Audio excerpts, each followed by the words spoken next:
Kita akan mulai ibadah kita malam hari ini. Sekali lagi saya sapa Shalom. Kalau saya bilang apa kabar, jawabannya puji Tuhan luar biasa. Yes, yes, yes. Apa kabar? Puji Tuhan luar biasa. Yes, yes, yes. Sekali lagi. Apa kabar? Puji Tuhan luar biasa. Yes, yes, yes. Malam hari ini semuanya untuk Tuhan. Malam hari semuanya tentang Tuhan. Kita mau dipulihkan, kita mau mendapatkan kemenangan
Mari kita bersatu dalam doa.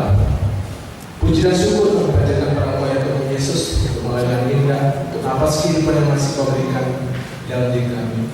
Tuhan, biarlah malam ini, malam pujian dan penyembahan kami Tuhan, Kau boleh melawat setiap kami yang hadir di tengahnya Tuhan. Biarlah Roh Kudus Tuhan melalui hamba-Mu dan Pak Pendeta Injil Kau pakai Tuhan secara luar biasa untuk melawat kami malam ini melalui kebenaran firman Tuhan yang akan disampaikan. Ya Tuhan, kami akan setiap pemuda yang mungkin masih di jalan, bagi bakat mereka kembali dengan selamat ya Tuhan. Ya Tuhan, kami akan waktu ibadah kami dalam tangan-Mu dengan perasaan Tuhan dan Yesus Kristus. Kami berdoa. Amin. Amin. Silakan duduk kembali. Malam hari ini tema kita adalah pulihlah menjadi pemuda yang setia melayani. Kita dituntut menjadi pemuda-pemuda yang setia melayani Tuhan malam hari ini. Semuanya, mari kita angkat satu pujian yang mengatakan bahwa kita tidak boleh lelah.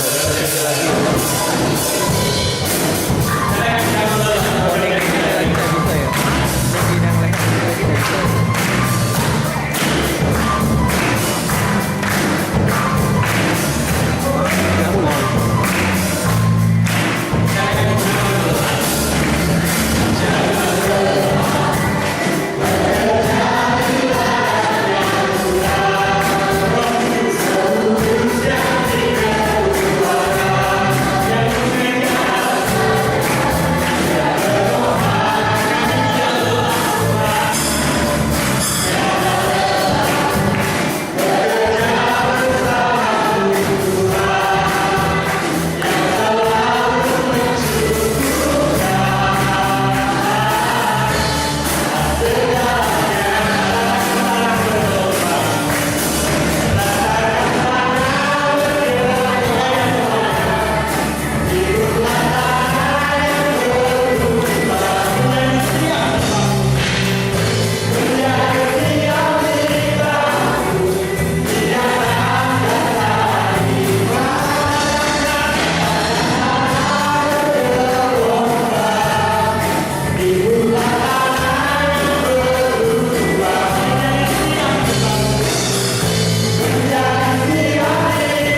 siapkan setiap hati, siapkan segenap jiwa rekan-rekan semua. Kita akan menyembah Tuhan pada malam hari ini. Katakan bahwa Tuhanlah penulis hati kita, Tuhan penulis jiwa kita.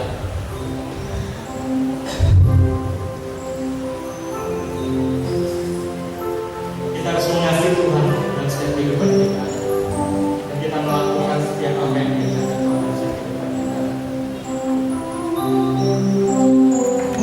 Katakan pada lagu ini, katakan bahwa Tuhan ada di dalam kita, dan kita ada di dalam Tuhan pada malam hari ini. Mari bersama-sama kita akan pujian dan bahwa Tuhan penulis hidupku, penulis hidupku.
Ku ada di sini.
Bersyukur teman-teman, malam hari ini kita boleh bersama-sama bersekutu, kita boleh bersama-sama memuji Tuhan pada malam hari ini. Maka kita sudah menyembah Dia. Biarlah Roh Kudus Tuhan hadir dalam setiap hati rekan-rekan semua pada malam hari ini. Dan biarlah kita menjadi kejaran Tuhan yang siap dibentuk, jadi kejaran Tuhan yang siap dibangun, jadi anak Tuhan yang setia melayani pada malam hari ini. Amin. Saya persilakan semuanya. Malam hari ini kami memberikan kesempatan kepada rekan-rekan semua yang mungkin ada ingin memberikan satu kesaksian dalam kehidupannya, juga atau memberikan puji-pujian, kami persilakan.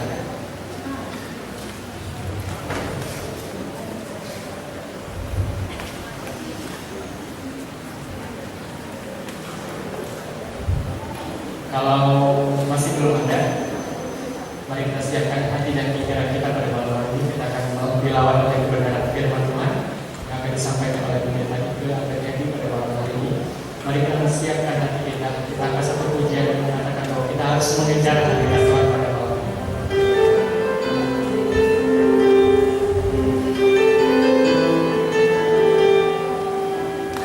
Sama-sama katakan.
Kita berdoa. Kami datang Tuhan, karena kami rindu dengan kehadiran Tuhan dalam hidup kami.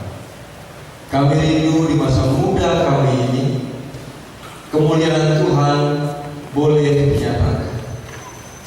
Tapi kami tahu Tuhan, saat kami mau duduk diam di tempat ini, saat kami mau dibentuk kebenaran firman Tuhan, saat kami mau menjadi bejana yang indah di tangan Tuhan, kuasa iblis tidak akan pernah tinggal. Oleh karena itu Tuhan, lingkupi kami dengan kuasa Roh Kudus, lingkupi pikiran kami dengan kuasa Roh Kudus, lingkupi hati kami dengan kuasa Roh Kudus, sehingga firman Tuhan yang kami dengarkan pada malam hari tidak hanya lalu begitu saja, tapi saat kami pulang dari tempat ini, kami sungguh menjadi pemuda-pemuda yang sudah dipulihkan. Kami sungguh menjadi pemuda-pemuda yang siap setia melayani Tuhan. Kami sungguh-sungguh menjadi pemuda yang mau menjadi kemuliaan nama Tuhan dalam kehidupan masa muda kami. Pakai kami. Sekali lagi Tuhan, kami bicara. Isi kami dengan kebenaran firman. Bentuk kami sesuai dengan kehendak Tuhan. Dalam nama Tuhan Yesus kami berdoa. Amin. Shalom. Shalom. Selamat pagi. Malam. Saya bingung kalau pemuda berkata malam. Karena kalau kita ketemu pagi itu kan yang ada semangat. Kalau pemuda berkata selamat pagi, selamat malam Pak, udah mau tidur ya? Udah ngantuk? Yang ngantuk angkat tangan. Selamat pagi. Selamat pagi pemuda-pemuda. Masih semangat? Luar biasa. Masih semangat? Masih. Masih semangat? Oke, kalau masih semangat, kalau masih semangat saya turun. Kita pulang. Kalau masih semangat, mari kita membacakan firman Tuhan pada malam hari ini dari surat 2 Timotius pasal yang keempat ayat 1 sampai dengan ayat yang 8. Timotius 2 Timotius 4 ayat 1 sampai dengan ayat yang ke-8. Teman-teman bisa perhatikan dalam Alkitabnya masing-masing. Demikian firman Tuhan. Penuhilah panggilan pelayanan di hadapan Allah dan Kristus Yesus yang akan menghakimi orang hidup dan yang mati. Aku berpesan dengan sungguh-sungguh kepadamu demi penyataan dan demi kerajaan. Beritakanlah firman. Siap sedialah baik atau tidak baik waktu. Nyatakanlah apa yang salah. Tegurlah dan nasihatilah dengan segala kesabaran dan pengajaran. Karena akan datang waktunya orang tidak dapat lagi menerima ajaran sesat, tetapi mereka akan mengumpulkan guru-guru menurut kehendaknya untuk memuaskan keinginan telinganya. Mereka akan mengalihkan telinganya dari kebenaran dan membukanya bagi dongeng. Tetapi kuasailah dirimu dalam segala, sabarlah menderita, lakukanlah pekerjaan pemberitaan Injil, dan tunaikanlah tugas pelayanan. Ayat yang ke-6. Mengenai diriku, darahku sudah mulai dicurahkan sebagai persembahan dan saat kematianku sudah dekat. Aku telah mengakhiri pertandingan yang baik. Aku telah mencapai garis akhir dan aku telah memelihara iman. Sekarang telah tersedia bagiku mahkota kebenaran yang akan dikaruniakan kepadaku oleh Tuhan, Hakim yang adil pada hari ini. Tetapi bukan hanya kepadaku, melainkan juga kepada semua orang yang merindukan kedatangan. Ya, teman-teman pemuda yang dikasihi Tuhan, pada malam hari ini rekan pemuda memberikan tema Pulihlah menjadi pemuda yang setia melayani. Pulihlah menjadi pemuda yang setia melayani.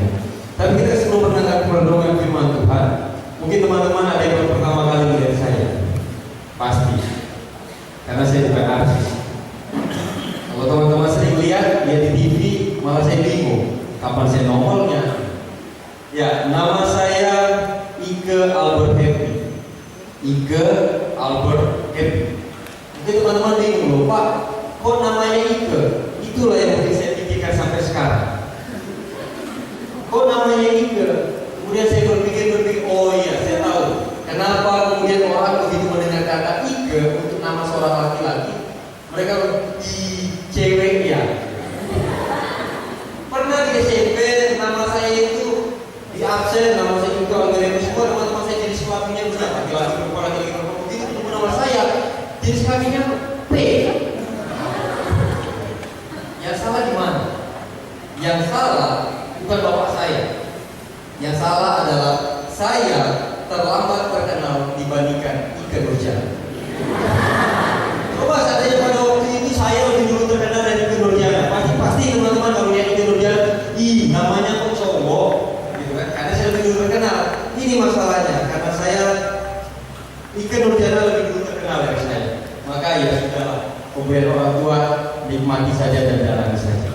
Itu nama pemberian orang tua yang sangat saya sayangi dan sampai sekarang belum ada niat saya untuk berubah nama saya. Teman-teman mau panggil saya Ike, oke, Albert, tidak apa-apa, Happy juga, ya memang saya begini orangnya. Ya teman-teman, kita akan mendengar firman Tuhan dalam 2 Timotius 4 ayat 1-8 dengan tema Pulilah menjadi pemuda yang setia melayani. Ada apa dengan tema pulilah menjadi pemuda yang setia melayani? Kalau teman-teman rumah sakit atau teman-teman menjemput teman yang sakit, apa yang teman-teman sampaikan kepada orang-orang yang sakit? Semoga cepat mati. Bukan ya? Semoga cepat pulih. Semoga cepat sembuh. Nah, kalau kita mendengar kata pulih, berarti ada sesuatu yang tidak sesuai dengan keadaan sebenarnya dari orang tersebut. Kenapa kita berkata kepada orang sakit, ayo kamu pulihlah, cepat pulih ya? Berarti ada bagian dalam kehidupannya yang tidak sesuai dengan keadaan sebenarnya. Maka kita akan pulihlah, kembalilah ke keadaan yang sebenarnya. Kembalilah kepada keadaan yang sesungguhnya dalam hidup. Nah, orang-orang ini rekan-rekan pemuda, panitia memberikan tema pulihlah menjadi pemuda yang setia melayani. Nah, berarti pemuda ini harus cepat pulih. Kalau berkata pemuda ini harus cepat pulih, berarti pemuda ini masih dalam kondisi sakit. Gitu kan? Kecuali kalau temanya menjadi pemuda yang setia melayani. Oke, ini keadaan kita, kemudian bangkitlah menjadi pemuda yang melayani, setia melayani. Tapi temanya pulihlah menjadi pemuda yang setia melayani. Dengan kata pulih itu menjadi berarti ada sesuatu hal yang belum berada pada titik sebenarnya bagi seorang pemuda. Nah, teman-teman, kita akan diskusi sama-sama pada malam hari ini. Apa yang menjadi penyakit pemuda? Apa yang menjadi penyakit anak-anak muda? Ada yang menjawab? Apa yang menjadi penyakit anak muda? Apa? Malas.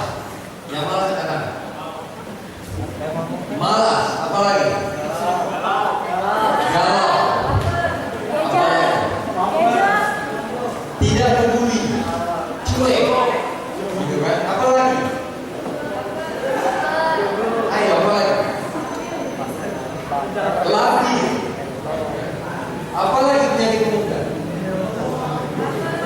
Jomblo itu bukan penyakit. Apa lagi penyakit pemuda? Ya teman-teman, dikasih waktu kita juga. Apa yang menjadi penyakit pemuda? Kenapa kemudian dalam 2 Timotius ini Paulus katakan Timotius ini sebagai seorang muda? Mungkin kalau kita lihat berapa umur Timotius itu? Umur Timotius itu beda tipis dengan saya. Saya ini masih 17 lebih sedikit. Timotius itu umurnya masih tergolong muda. Berapa usia tergolong muda itu? Saya tidak berani sebut. Nanti ada teman-teman tersinggung. Nanti saya bilang usia muda itu batasnya sekian loh. Yang di atas sekian nanti pulang ngambek sama saya. Bapak bilang saya tua. Gak mau lagi udah besok ya. Berapa usia Timotius? Timotius dikatakan oleh Paulus adalah seorang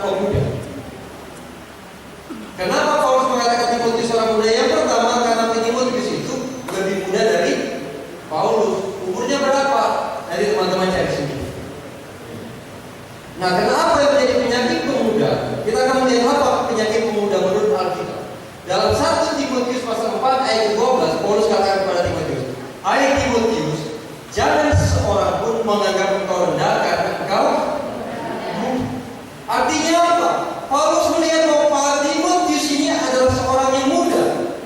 Yang ada dalam kehidupan orang muda adalah kehidupan yang sering kali merasa rendah diri. Kenapa pemuda itu merasa rendah diri? Siapa yang sering dikatakan bau kencur? Orang tua atau anak muda? Anak muda itu julukan ya. Anak muda itu kalau orang tua bilang apa? Masih bau kencur. Tidak boleh. Kurang makan garam. Makanya terus kurang makan asam garam. Tapi bersyukurlah kita kurang makan asam garam. Kolesterol dan asam berat jauh. Kemudian apa lagi? Kenapa Paulus berkata seperti ini? Karena pemuda ini, sering dikatakan pemuda ini adalah orang-orang yang direndahkan dalam kehidupan. Kita masuk dalam suatu pekerjaan, masuk dalam lingkungan perkumpulan orang-orang yang lebih tua daripada kita. Kemudian kita masuk dalam hal itu. Apa yang orang katakan? Yang muda diam. Atau dalam perkumpulan keluarga kita, apa yang kita alami saat kita menjadi orang yang paling muda dalam lingkungan keluarga kita? Yang muda makan belakangan, gitu kan? Atau seringkali terakhir apa? Yang paling muda cuci piring. Gitu kan? Jadi pemuda yang harus katakan, Timotius sekalipun engkau muda, tapi jangan pernah engkau menganggap dirimu rendah. Timotius sekalipun engkau muda, jangan pernah engkau merendahkan dirimu di hadapan jemaat Tuhan yang engkau layani. Itu satu penyakit pemuda, merasa rendah, tidak percaya diri, minder, sama saja. Dan sering kali disepelekan. Itu penyakit pemuda di hadapan dunia. Apalagi penyakit pemuda? Apa kata Amsal tentang pemuda ini? Mari kita buka bersama-sama. Amsal 22 ayat yang ke-15.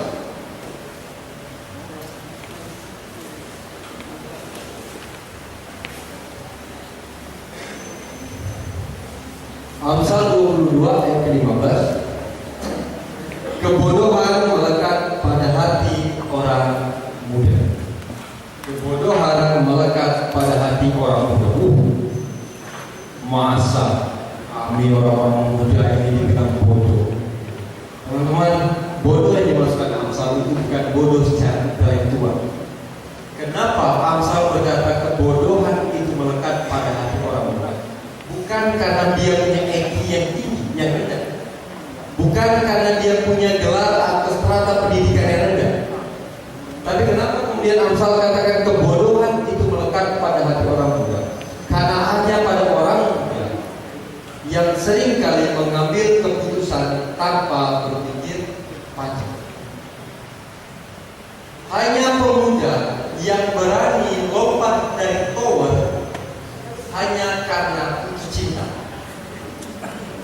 Itu berpikir pendek. Maka bisa katakan kebodohan melekat pada hati orang muda. Teman-teman yang kasih Allah Tuhan kita Yesus Kristus. Pada Paulus yang berkata firman Tuhan, kulilah menjadi pemuda yang setia melayani. Hai pemuda, engkau yang saat ini merasa direndahkan oleh dunia. Engkau yang saat ini seringkali mengambil keputusan tanpa bertanya dahulu kepada Allah. Engkau yang sekarang saat ini seringkali bertindak tanpa berpikir panjang, tanpa memikirkan segala sesuatu yang akan terjadi dalam kehidupanmu ke depan. Mari, pulihlah menjadi pemuda yang setia melayani. Nah, pertanyaannya, bagaimana menjadi pemuda yang setia melayani? Bagaimana pemuda yang direndahkan oleh dunia, pemuda yang dikatakan oleh Amsal melekat kebodohan dalam hatinya, bisa menjadi pemuda yang setia melayani? Sebelum saya melanjutkan firman Tuhan, saya ingin bertanya kepada teman-teman, siapa yang di tempat ini mau melayani Tuhan? Siapa yang mau melayani Tuhan?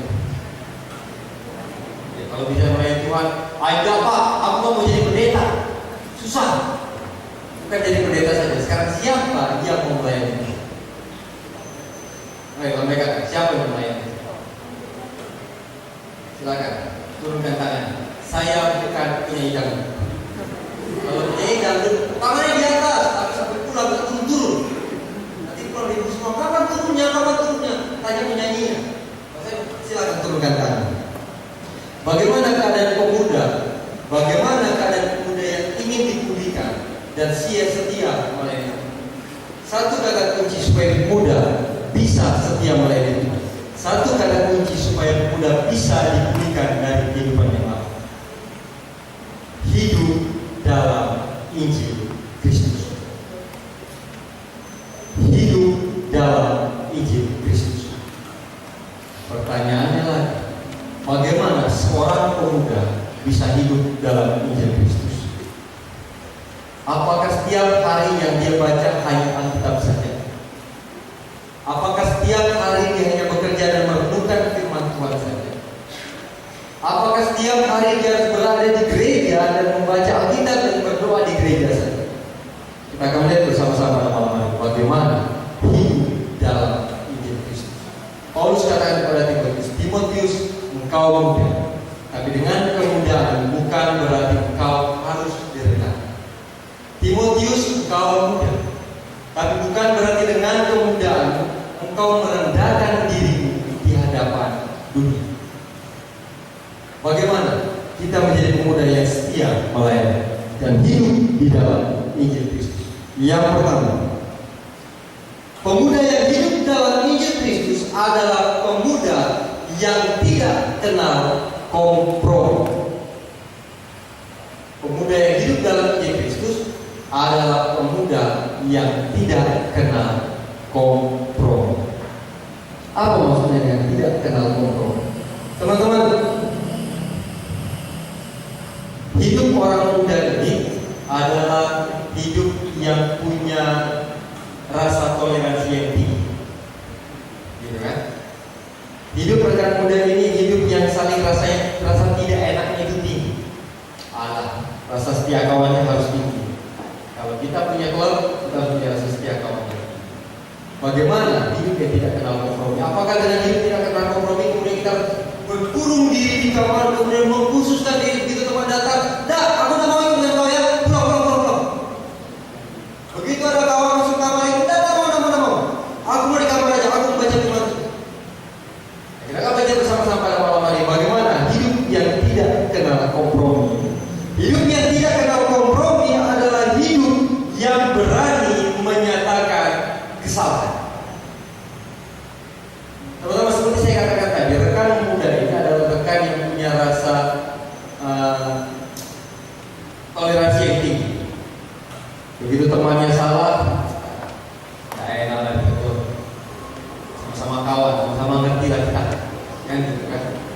Tapi berbicara tentang Injil Kristus, berbicara tentang Injil, berbicara tentang kebenaran firman Tuhan, seorang pemuda yang mau dipulihkan dalam hidup, seorang pemuda yang mau menjadi pelayan Tuhan, seorang pemuda yang mau dipakai oleh Tuhan dalam hidupnya, adalah seorang pemuda yang berani menyatakan kesalahan.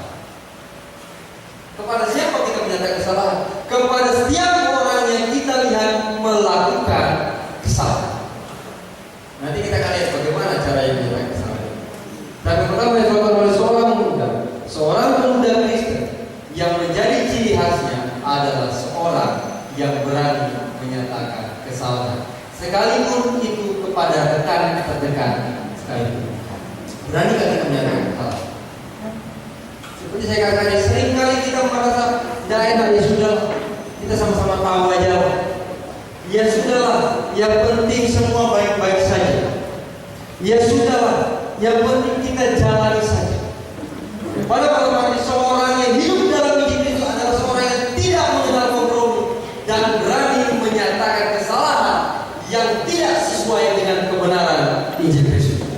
Yang kedua, orang yang tidak kenal kompromi bukan hanya berani menyatakan kesalahan, tapi yang kedua, orang yang tidak hidup tidak dengan orang yang tidak kenal kompromi adalah orang yang tidak bermain-main dengan kesalahan.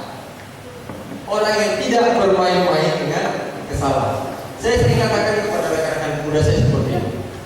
Teman-teman, kalau kalian tidak mau panas, jangan main api.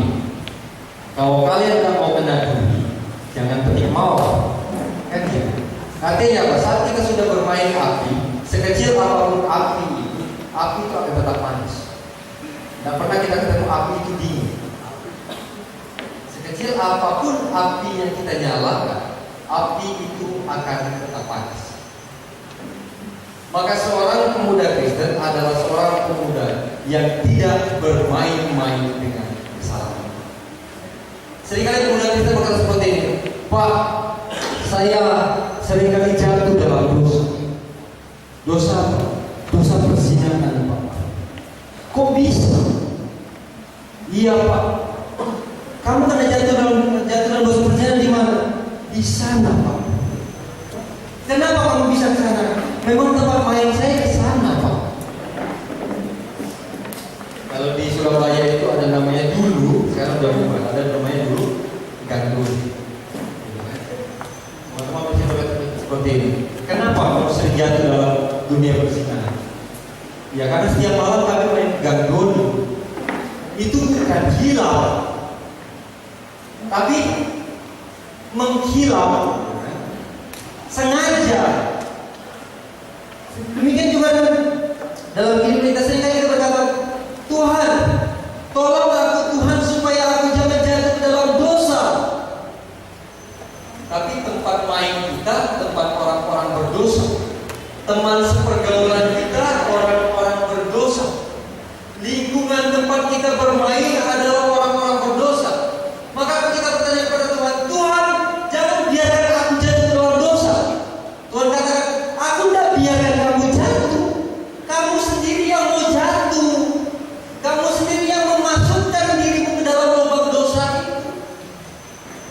Jadi jangan salahkan Tuhan kemudian kita jatuh ke dalam dosa, sedangkan kita sendiri yang memasukkan diri kita ke dalam lubang dosa itu.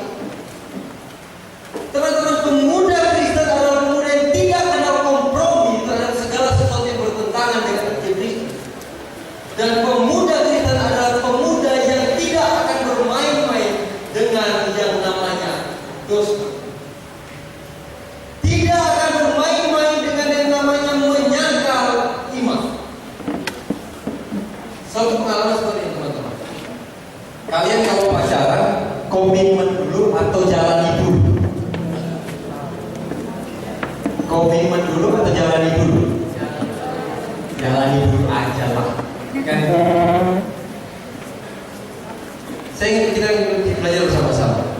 Kenapa dalam hidup orang Kristen, dalam hidup pemuda Kristen saat mencari pasangan hidup, jangan berkata jalani dulu, tapi mulailah dengan komitmen terlebih dahulu. Dulu saya pacaran dengan mantan pacar saya, sekarang jadi istri saya.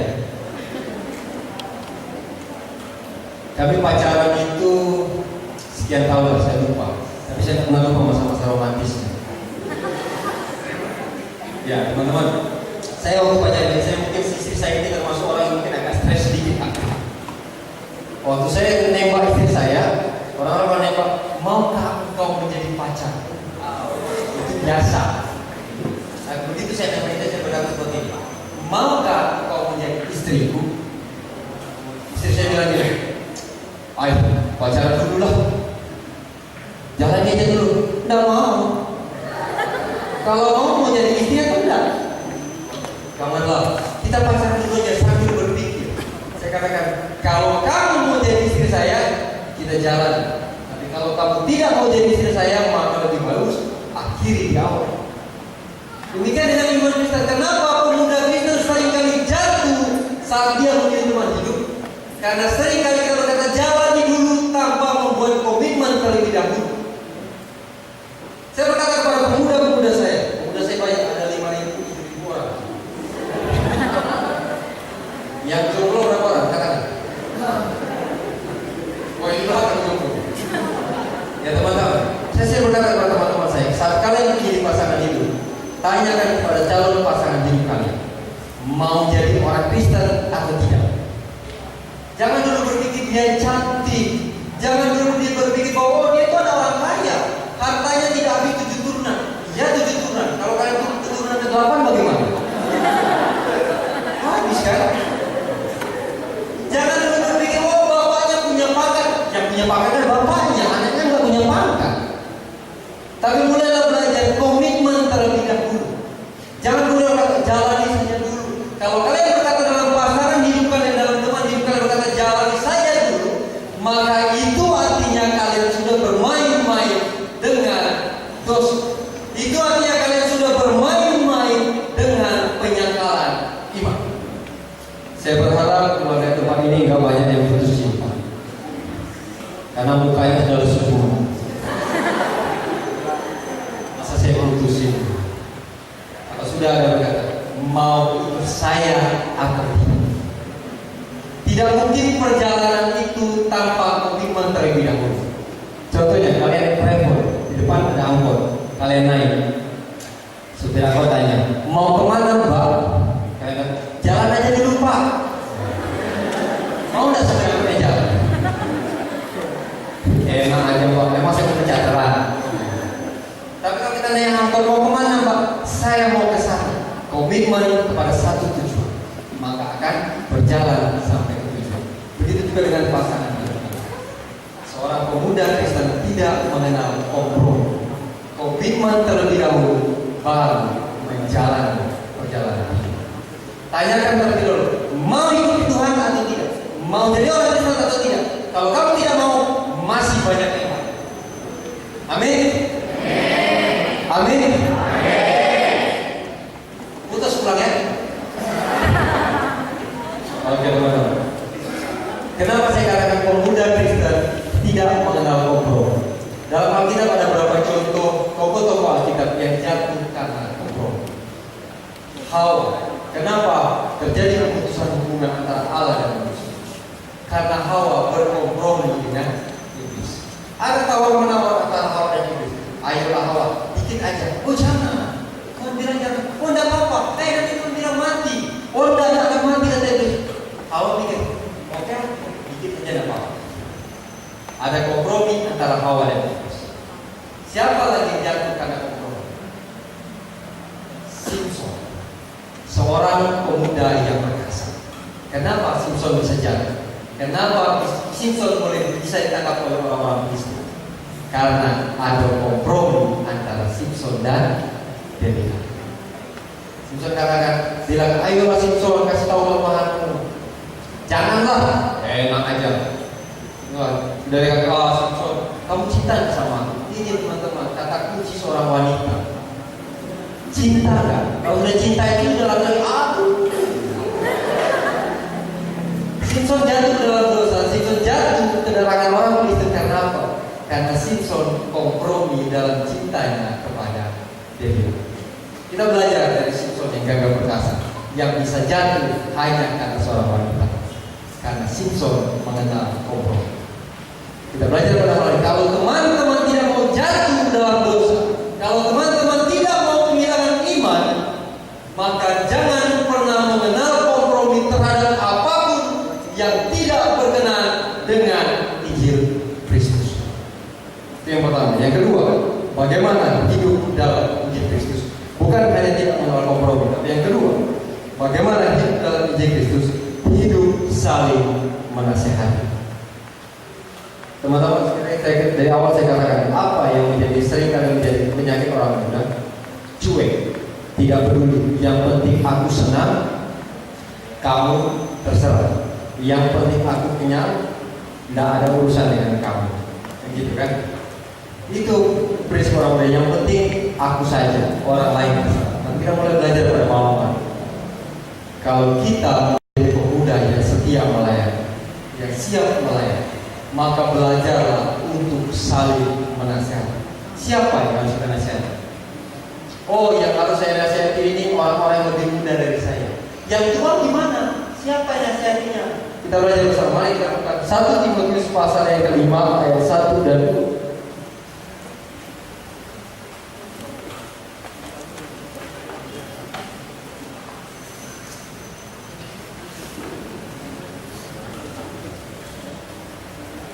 Timotius 5 ayat 1 dan 2 demikian firman Tuhan. Janganlah kau keras terhadap orang tua, melainkan tegurlah mereka sebagai bapa. Tegurlah orang muda sebagai saudaramu, perempuan-perempuan tua sebagai ibumu, dan perempuan-perempuan muda sebagai adikmu dengan penuh kemuliaan. Teman-teman, bagaimana hidup saling menasihati? Apakah kita harus menasihati teman sejawat kita saja, yang seumur kita saja, terpindah dari kita saja. Paulus mengajarkan kepada Timotius, nasihatilah semua jemaat Tuhan yang Tuhan percayakan kepadamu. Entah itu orang tua, entah itu orang-orang yang sebaya denganmu, atau orang-orang yang lebih muda dari engkau, semua harus kau nasihati. Bagaimana menasihati? Menasihatinya dengan porsinya masing-masing. Saat kita bisa menasihati orang, menegur atau menasihati orang lebih muda dari kita bisa, woi, awas, pulang, awas kau enggak ya. Kita bisa menasihati orang lebih muda seperti itu. Tapi coba kalau kita menasihati orang tua, woi pak, pulang nggak? Pulang bapaknya. Tapi awas. Apakah semua sama? Paulus mengajarkan kepada Timotius, Timotius, engkau muda, tapi bukan berarti engkau harus berdiam diri saja melihat kesalahan-kesalahan yang terjadi. Timotius, engkau memang muda, tapi bukan berarti begitu melihat orang yang lebih tua dari engkau, orang yang lebih berpengalaman dari engkau, orang yang lebih berpendidikan dari engkau yang berbuat kesalahan, kemudian engkau diam saja karena dirimu muda. Tapi Paulus katakan kepada Timotius, sekalipun engkau muda, tegurlah orang yang lebih tua itu sebagai seorang bapak. Bagaimana penghormatan kita kepada bapak kita? Demikian kita menegur orang-orang yang lebih tua. Saat kau melihat orang-orang yang sebaya denganmu, tegurlah mereka sebagai seperti engkau menasihati saudara-saudaramu.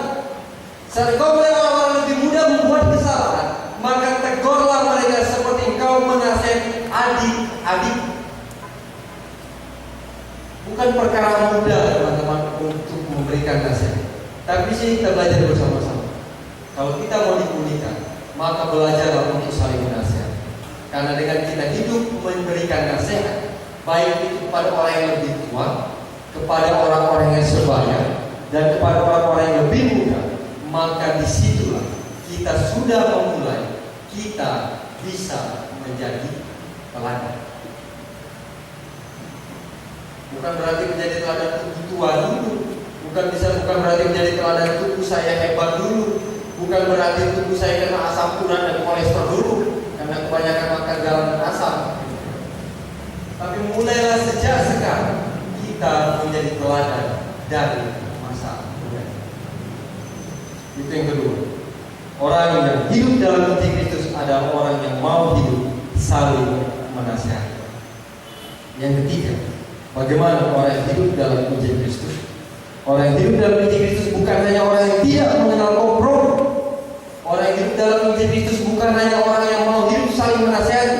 Tapi orang yang hidup dalam Injil Kristus adalah orang-orang yang hidup dan siap menderita. Paulus katakan kepada Timotius, hidupku hampir berakhir dan aku hampir saja menyelesaikan perjuangan. Dan Paulus dengan imannya katakan, aku akan mendapatkan mahkota. Bagaimana dengan engkau, Timotius?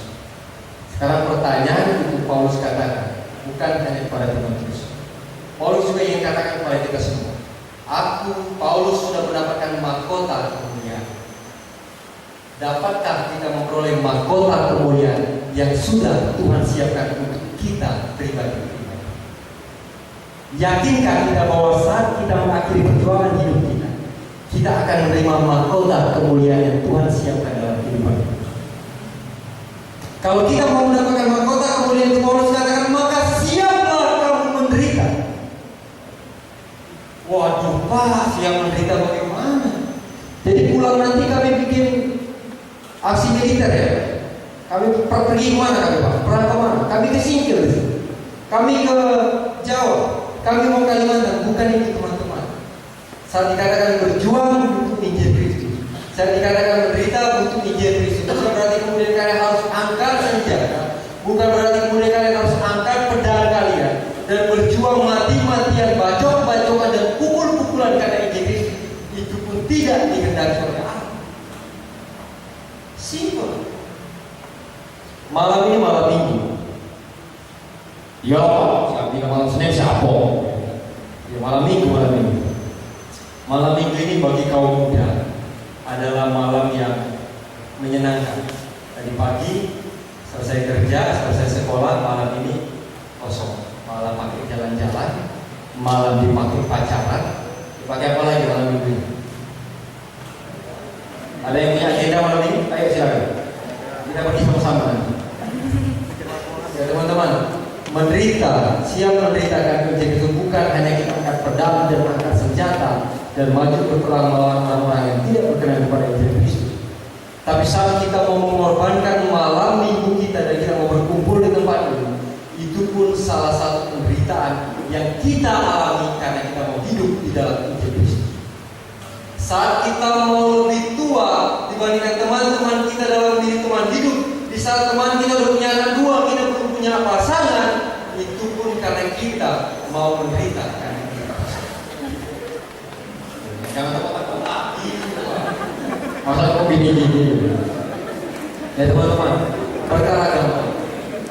Maukah kita menderitakan Injil Kristus? Seringkali kita berpikir, bagaimana saya memberitakan ini dengan demi Injil Kristus, Pak?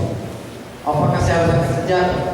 Jangan dulu angkat senjata. Maukah kita mengorbankan malam minggu kita untuk kita beribadah kepada Tuhan? Maukah kita mengorbankan hari minggu kita untuk kita beribadah kepada Tuhan? Maukah kita mengorbankan sedikit uang jajan kita untuk menjadi pelayan Tuhan? Maukah kita menyisihkan uang gaji kita untuk mendukung pelayanan Tuhan? Itu pun salah satu bentuk penderitaan seorang pemuda Kristen dalam melayani Tuhan. Teman-teman dikasih nama Tuhan kita Yesus Kristus, kegagalan yang sering kali terjadi dalam kehidupan pemuda Kristen adalah tidak siap untuk menderita. Di saat teman-teman kita jalan di malam minggu, nggak kuat aku Pak, aku ikut juga. Tidak siap kita menderita untuk meninggalkan teman-teman kita dalam kesenangan-kesenangan dunia. Di saat teman-teman kita berpoya-poya dengan apa yang dia miliki, Tuhan, saya harus menyisihkan sebagian uang saya untuk mendukung pelayanan. Seringkali pemuda Kristen jatuh karena tidak siap menderita karena Kristus. Seringkali pemuda Kristen jatuh karena tidak berani tampil beda di hadapan rekan-rekan pemuda yang tidak percaya kepada Tuhan. Tapi di sini kita belajar bersama-sama. Kalau kita mau menjadi pemuda yang setia melayani Tuhan, maka siaplah untuk menderita. Siaplah menjadi pemuda yang tampil beda dari orang-orang yang ada di sekitar kita. Teman-teman yang kasih mantu kita Yesus Kristus, Timotius saat masuk dalam pelayanan adalah seorang muda. Secara dunia, Timotius direndahkan karena usia yang masih muda. Secara dunia, Timotius tidak dianggap karena dia masih kurang pengalaman di usia yang masih muda. Kita di sini masih orang-orang muda. Dunia mungkin menganggap, kamu anak kencur saja, masih mau kencur. Kamu masih belum punya pengalaman dalam pelayanan. Kamu masih belum bisa apa-apa dalam melayani Tuhan. Udahlah kamu hadir saja, duduk saja sudah cukup. Tapi biarkan dunia memandang kita rendah karena kita muda. Tapi belajar pada malam hari, Timotius sekali direndahkan oleh dunia karena dia muda. Tapi Timotius mau menjadi pemuda yang hidup dalam Injil Kristus. Timotius mau menjadi pemuda yang tidak kenal kompromi terhadap dosa. Timotius mau menjadi pemuda yang mau saling menasihati dan menjadi teladan sejak usianya masih muda. Dan Timotius siap menderita karena Injil Kristus sejak usianya masih muda. Dan sampai sekarang kita mengenal Timotius sebagai hamba Tuhan yang sukses melayani. Teman-teman lain mendengar firman Tuhan ini bersama-sama. Timotius masih muda, tapi dia mau dipakai Tuhan dan berhasil saat dia dipakai oleh Tuhan. Maukah kita seperti Timotius yang sejak masa mudanya, sekalipun dunia merendahkannya, sekalipun dunia tidak menganggap dia sebagai seorang yang bangga, tapi Timotius mau dan berhasil dalam pelayanan karena Timotius mau hidup dalam Injil Kristus. Pertanyaan dalam hidup, pertanyaan dalam diri kita masing-masing. Maukah kita hidup dalam Injil Kristus? Maukah kita hidup dalam Injil Kristus?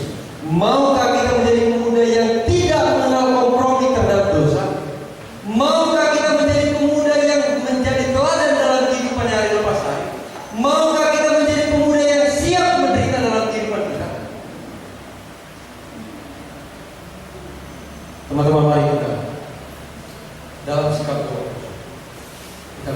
Timotius. Timotius sejak masa mudanya dipakai oleh Tuhan.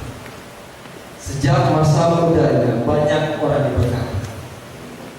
Kita anak-anak muda, maukah kita dipakai oleh Tuhan sejak masa muda?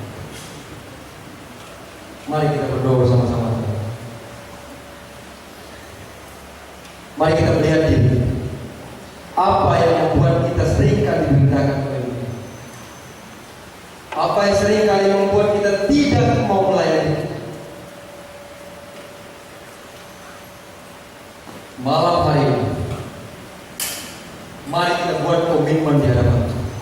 Tuhan, kami masih muda, tapi kami mau menjadi pribadi yang tidak kenal kompromi terhadap dosa. Tuhan, kami masih muda, tapi kami mau menjadi teladan sejak masa muda kami. Tuhan, kami masih muda, tapi kami mau siap menderita demi Injil Kristus sejak masa muda kami. Mari teman-teman kita berdoa bersama-sama. Kita buat komitmen kita di depan Tuhan.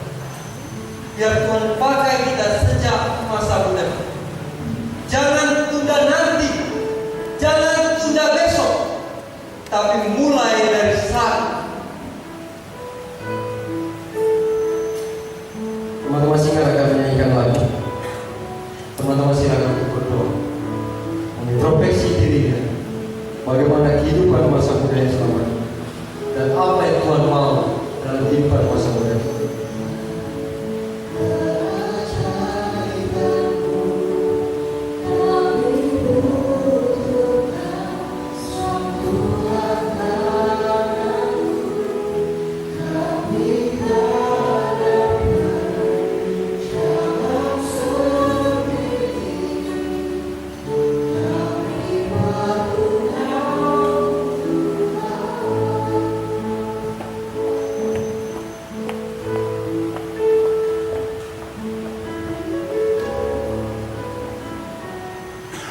Teman-teman muda yang dikasihi Tuhan, mungkin dalam masa muda kita orang-orang ini tidak hanya anak muda yang biasa-biasa saja,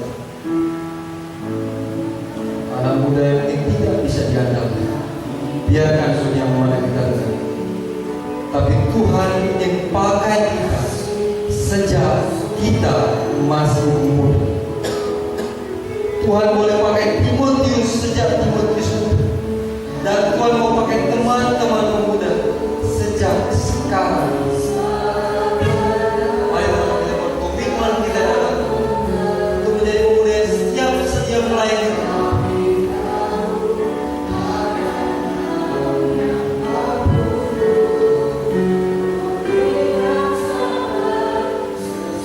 Mari kita nyanyikan bersama-sama. Kami perlukan.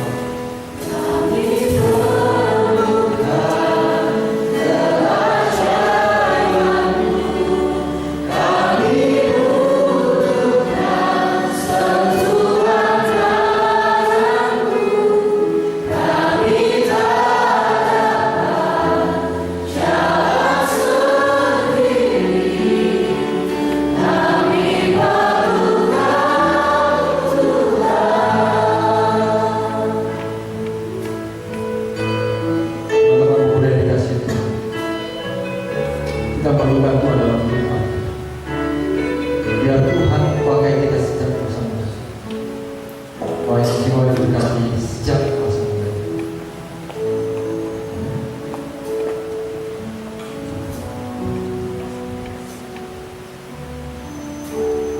Mari kita berdoa.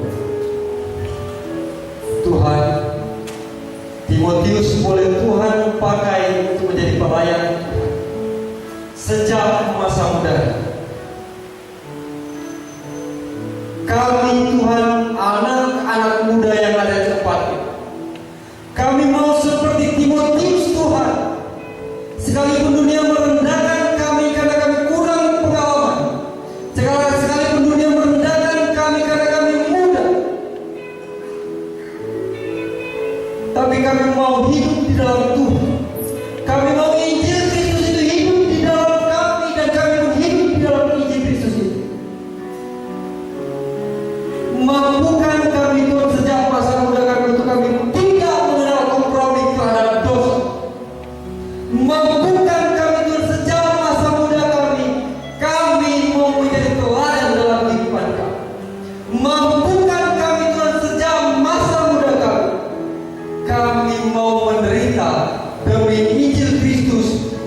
adalah Injil kebenaran dalam kehidupan kami.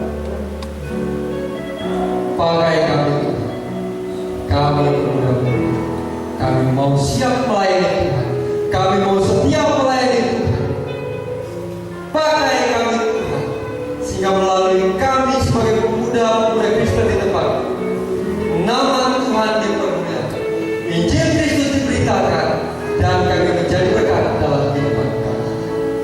Keajaiban kami buka, sentuhan tangan-Mu kami dapat jalan sendiri.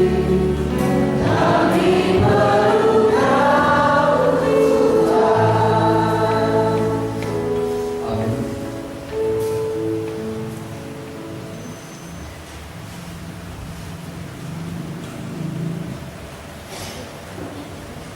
Kita sudah mendengarkan kebenaran firman Tuhan pada malam hari ini. Kita sudah boleh dipulihkan. Mari kita berkomitmen mulai malam hari ini.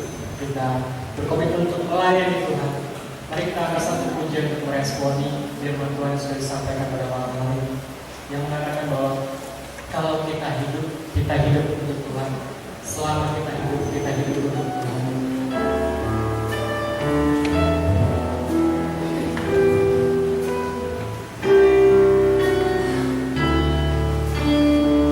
Katakan Yesus kau benar. Yesus kau benar.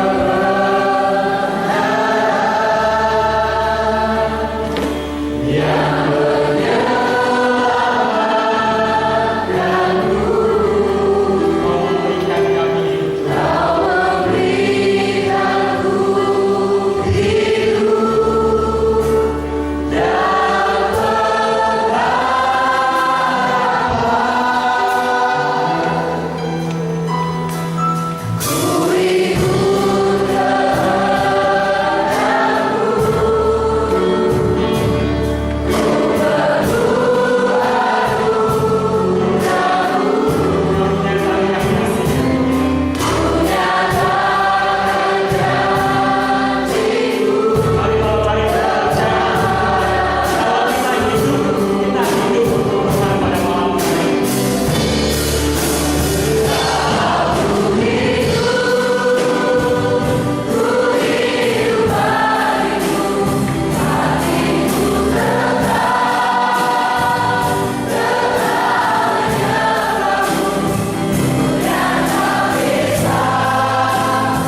terus hidup bersama Tuhan. Kalau kita hidup untuk Tuhan pada malam hari ini.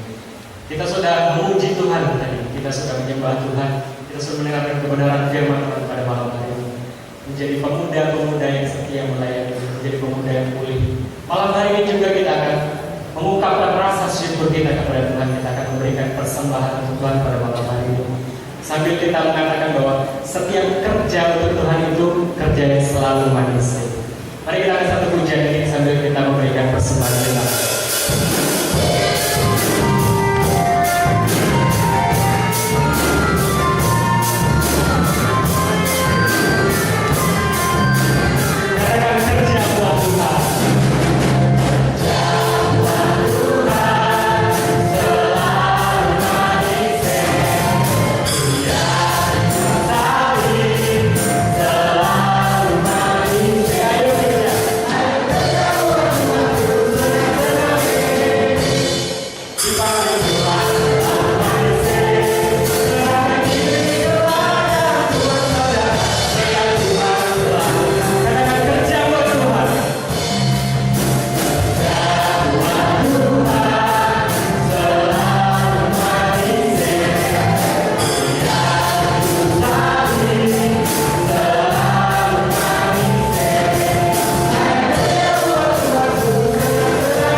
persembahan untuk Tuhan, kita sudah menyerahkan persembahan kita.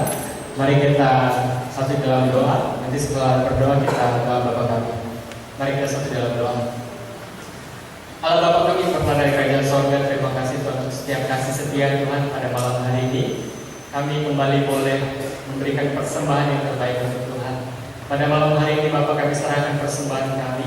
Biarlah persembahan ini menjadi dupa yang harum di hadapan Tuhan. Dan biarlah persembahan digunakan untuk kemuliaan bagi nama Tuhan. Yang berdoa Tuhan, setiap majelis jemaat yang menggunakan, yang mengurus dan mengelola persembahan ini, biarlah Engkau berkati, memberikan hikmat daripada Tuhan, sehingga setiap persembahan ini boleh dijadikan untuk perluasan kerajaan Tuhan di gereja Tuhan. Terima kasih Bapak, terima kasih. Yang berdoa hanya dalam nama Tuhan kami Yesus Kristus yang telah mengajar kami berdoa demikian. Bapa kami di surga,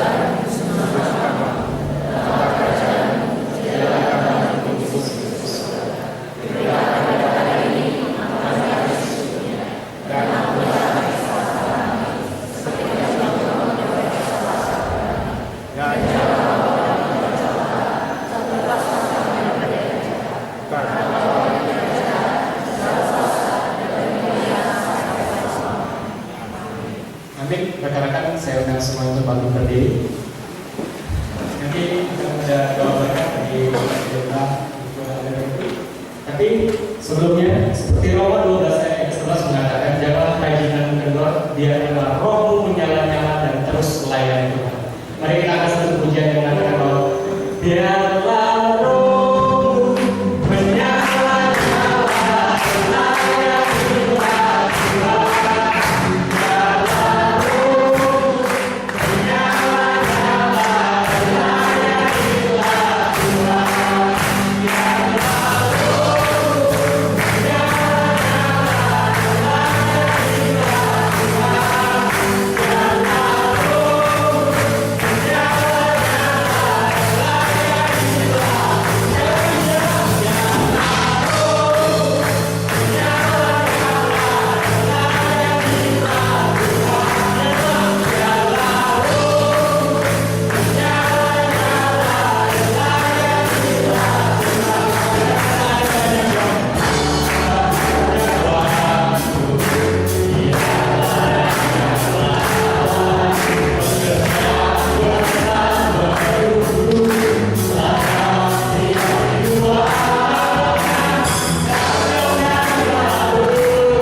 Rekan-rekan pemuda yang dikasih oleh Tuhan Yesus Kristus, arahkan hatinya, hatimu kepada Tuhan dan terima berkat Tuhan.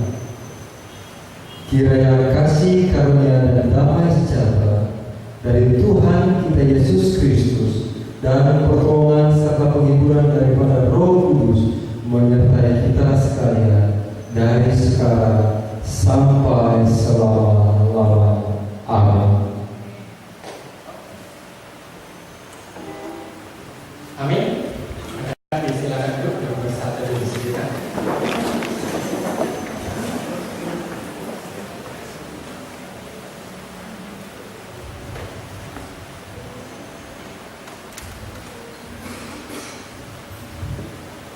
Shalom, rekan-rekan semuanya. Malam hari ini ibadah kita ibadah praise and worship pada malam hari ini sudah selesai. Dalam melalui ibadah ini rekan-rekan semua diberikan pemulihan daripada Tuhan. Sebelum kita menutup ibadah kita, saya memberikan kesempatan kepada rekan dari tuan rumah untuk menyampaikan satu dua kata-kata, memberikan sambutan kepada rekan-rekan semua. Saya persilakan kepada Mas David untuk memberikan sambutan.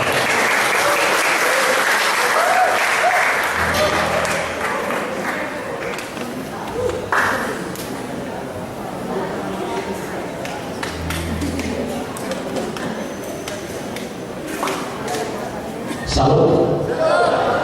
Salam. Apa kabar?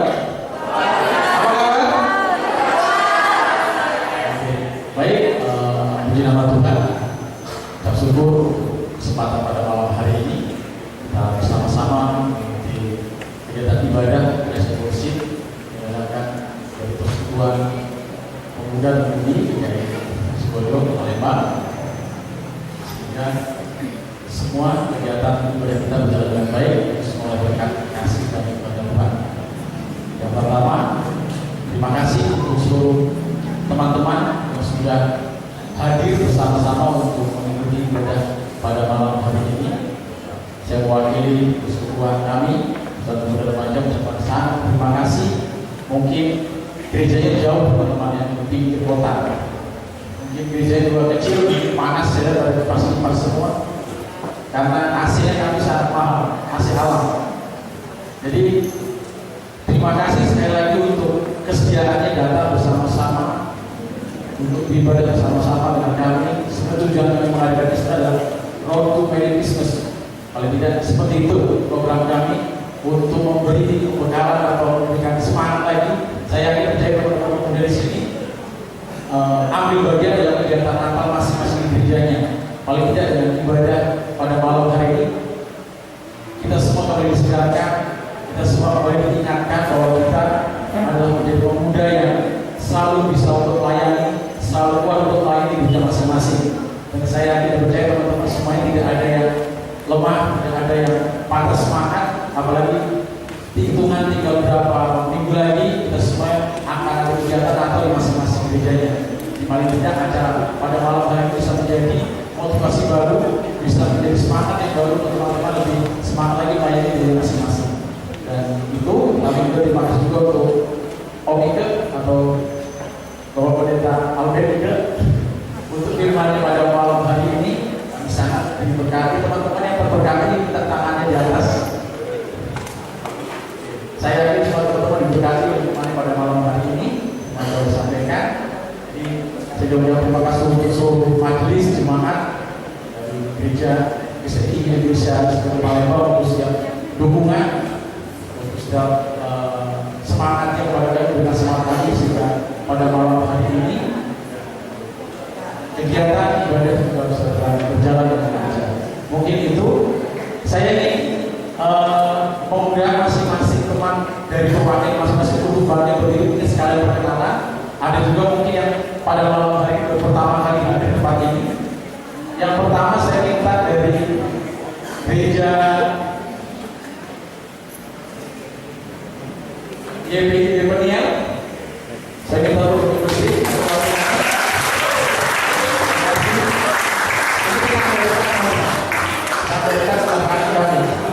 Yang selanjutnya dari Kemah Injil.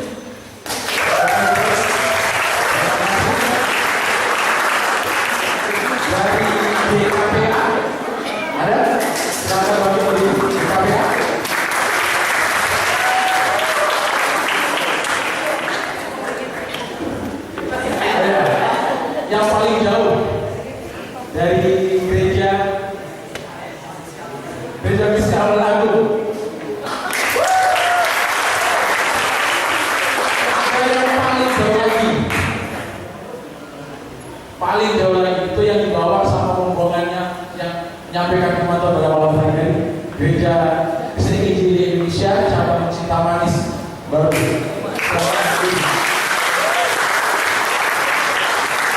Ada yang Cinta Manis ya? Kita Cinta Manis tunggu ya. Cinta Manis yang pelaju salah lagi. Mari ada salah lagi. Yang selanjutnya dari Metodis pelaju. Silakan bagi berdiri.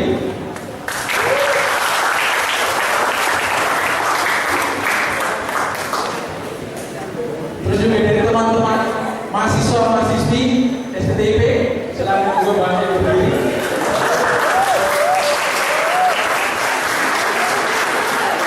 Dari BNKP ada? Dari BNKP?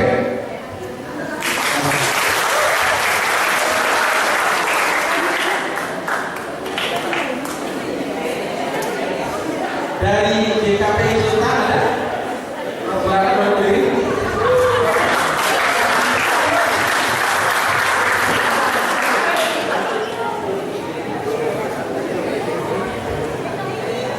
Oke, mungkin banyak undangan yang pilih saya juga lupa bawa catatan. Ada yang ketinggalan ya, silakan berdiri. Berani dong berdiri dong. Masa nggak berani? Dari mana? Silakan dari mana? Dari gereja GPKP.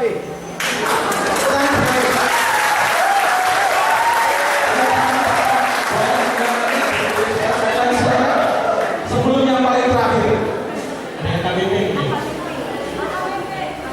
dari HKBP ada? Silakan berdiri. Ada HKBP.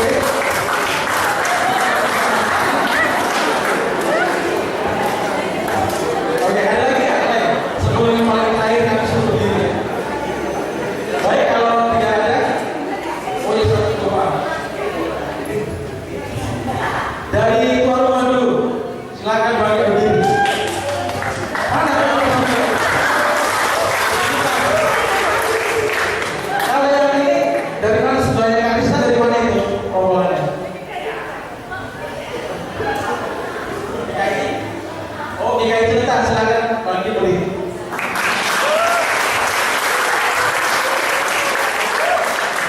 Ada lagi silakan? Oke, mungkin cukup ya, jadi pertama kalau yang tidak diabsen pada malam hari ini itu dari sengaja, bukan sengaja dilupakan, tapi sengaja tidak ingat. Kembali ya. Jadi mungkin itu.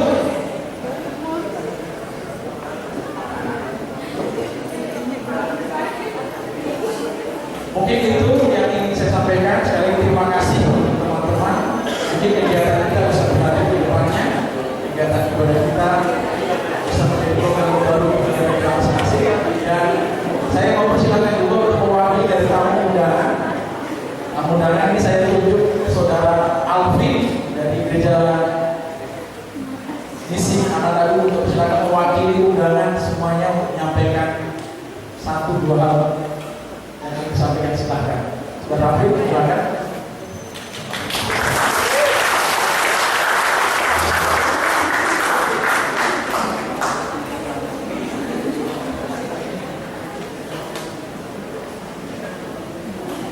Shalom. Sekali lagi shalom. Ya, saya mewakili undangan dari Gereja Misi Anak Agung. Kami bersyukur bisa hadir dalam ibadah gabungan ini. Kami juga merasa diberkati. Biarlah kita boleh semakin semangat meskipun kita dari berbagai gereja, namun kita anak-anak muda bisa bersama-sama berkumpul memuji Tuhan. Tidak ada tujuan-tujuan lain, hanya untuk memuji memuliakan nama Tuhan. Kita bersyukur. Saya juga menghimbau kepada setiap teman-teman yang ketika membuat acara ibadah, ya hendaknya kita juga bisa mengajak teman-teman kita tanpa memperdulikan gereja dari mana, tapi intinya kita sama-sama memuliakan Tuhan, sama-sama memuji Tuhan. Itu saja dari saya. Terima kasih.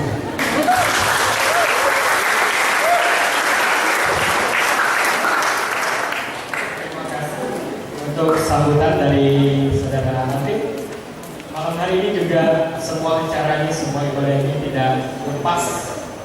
tidak mungkin terlaksana tanpa dukungan dari Gembala Setia GKI Sukoharjo dan juga Majelis Jemaat. Pada malam hari ini kami juga berterima kasih untuk Bapak Dian Andreas dari yang menjadi koordinator dari Majelis Pemuda dan Remaja. Saya persilakan berdiri, Pak.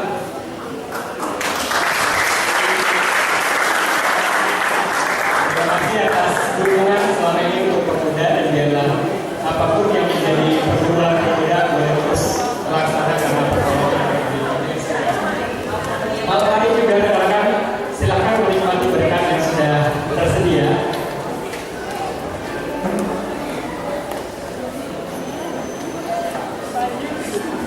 Oh iya, satu lagi, kami dari pengurus pemuda dan remaja di GKI Palembang ingin mengundang rekan-rekan semua pada tanggal 5 Desember 2015 dalam acara Natal Pemuda di tempat ini. Jadi kami nanti sudah tertulis akan kami kirimkan, tetapi secara lisan sekarang kami umumkan, kami mengundang semua rekan-rekan untuk bisa hadir kembali pada tanggal 5 Desember. Juga kalau ada rekan-rekan yang dari gereja ini mengundang, silahkan undang kami akan datang nanti di acara Natalnya.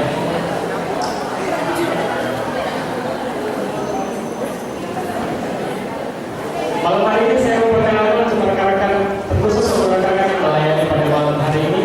Dari tim speaker di sebelah kiri saya itu ada Bang Samuel Simanguso, kemudian ada Eli Sigalinggi, kemudian ada Naomi, kemudian ada Ardi, yang main keyboard ada Novi Felicia, bermain bass ada Dewi, yang di belakang bermain drum Rudy, Yosef Siahaan, dan yang bermain gitar itu Bayu Obaja.